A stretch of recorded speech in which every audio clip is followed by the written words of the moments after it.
In order to always have a clear picture of your cash flow, it is strongly recommended that you leave credit cards aside. The GoFinja method offers a better solution to not only make ends meet, but also to plan for the big punctual expenses that sometimes take you by surprise. The reserves method starts by replacing credit cards with a checking account and a savings account, called reserves.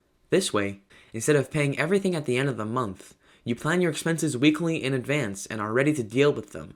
In this model, we have a checking account where we keep the funds needed to pay all weekly expenses and keep the surplus in a savings account. Since most income is not weekly, you will sometimes have very little money come into your checking account. This is where the method shines. Instead of paying with your card and seeing the total at the end of the month, where you might accidentally overspend or forget about previous expenses, you withdraw the money needed to pay all the week's expenses from your savings account. That way, you'll always have the money you need for the week in your checking account, and you'll always have the right amount of cash on hand. To find out exactly how much money to transfer between accounts each week, use the cash flow plan. It does a simple calculation based on your budget. It subtracts expenses from the week's income.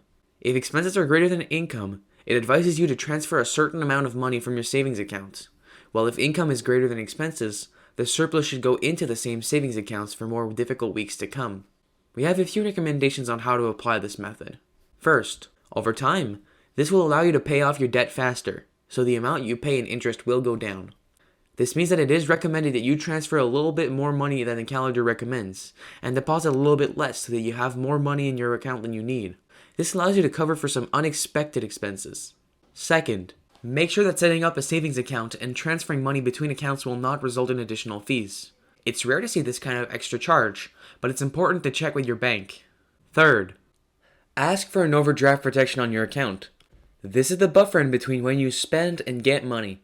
If, for example, you need to pay rent on Monday, but your paycheck arrives on Thursday, an overdraft protection allows you to continue paying with your checking and savings accounts without having to resort to credit cards.